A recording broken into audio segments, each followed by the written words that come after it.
நீர்கொழும்பு சிறையில் ரத்த கலரி 25 பேர் பலி. போதைப் பொருள் கும்பலே காரணமா? இலங்கையின் நீர்கொழும்பு சிறைச்சாலையில் கடந்த 2 நாட்களாக நடந்த பயங்கர வன்முறை சம்பவம் நாடு முழுவதும் பெரும் அதிர்ச்சியை ஏற்படுத்தியுள்ளது. இந்த கலவரத்தில் 5 சிறை அதிகாரிகள் மற்றும் 20 கைதிகள் உட்பட மொத்தம் 25 பேர் உயிரிழந்துள்ளதாக தகவல்கள் வெளியாகியுள்ளன. மேலும் 50க்கும் மேற்பட்டோர் பலத்த காயங்களுடன் மருத்துவமனையில் சிகிச்சை பெற்று வருகின்றனர். முதற்கட்ட விசாரணையில் சிறைச்சாலைக்குள் ரகசியமாக செயல்பட்டு வந்த போதைப் பொருள் கடத்தல் வலையமைப்பு அம்பலமானதே இந்த இரத்த களரிக்கு காரணம் என கூறப்படுகின்றது.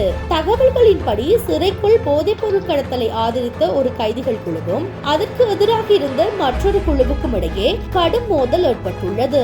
போதைப் பொருள் கடத்தல் தொடர்பான தகவல்களை சில கைதிகள் சிறை அதிகாரிகளிடம் தெரிவித்ததாக குற்றச்சாட்டு எழுந்ததை தொடர்ந்து இரு தரப்பினருக்கும் இடையே ஒருவரை ஒருவர் கொடூரமாக தாக்கியதாக கூறப்படுகின்றது. ஞாயிற்றுக்கிழமை தொடங்கிய மோதலில் முதல் 2 கைதிகள் உயிரிழந்துள்ளனர். ஆனால் திங்கட்கிழமை காலை நிலைமை மேலும் மோசமடைந்தது. சூழ்நிலையை கட்டுப்படுத்த அதிகாரிகள் முயன்ற போது கைதிகள் சிறையின் ஆயுத கிடங்கை உடைத்து துப்பாக்கிகளை கைப்பற்றியதாக தகவல்கள் தெரிவிக்கின்றன. அதன்பின் கைதிகள் துப்பாக்கிச் சூடு நடத்தியதால் நிலைமையை கட்டுக்குள் கொண்டுவர பாதுகாப்பு படையினரும் போலீஸ் விசேட அதிரடி படையினரும் பதிலடி துப்பாக்கிச் சூடு நடத்த வேண்டிய சூழ்நிலை ஏற்பட்டது. இந்த துப்பாக்கி சண்டையில் தான் 5 சிறை அதிகாரிகள் மற்றும் 20 கைதிகள் உயிரிழந்ததாக கூறப்படுகின்றது. கலவரத்தின் போது பெண் கைதிகள் உட்பட பலர் சிறைச்சாலையின் கூரைகளில் ஏறி போராட்டத்தில் ஈடுபட்டதால் பரபரப்பு மேலும் அதிகரித்தது.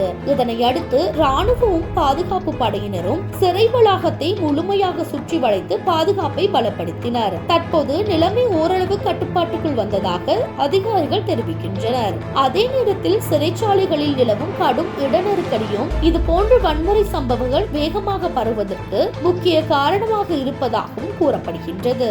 இந்த சம்பவம் தொடர்பாக விரிவான விசாரணைக்கு உத்தரவிடப்பட்டுள்ள நிலையில் சிறைச்சாலைகள் திணைக்களம் மற்றும் போலீசார் இணைந்து சிறப்பு விசாரணை தொடங்கியுள்ளனர். இந்த விசாரணையின் முடிவில் மேலும் பல அதிர்ச்சி தகவல்கள் வெளியாகலாம் என எதிர்பார்க்கப்படுகின்றது.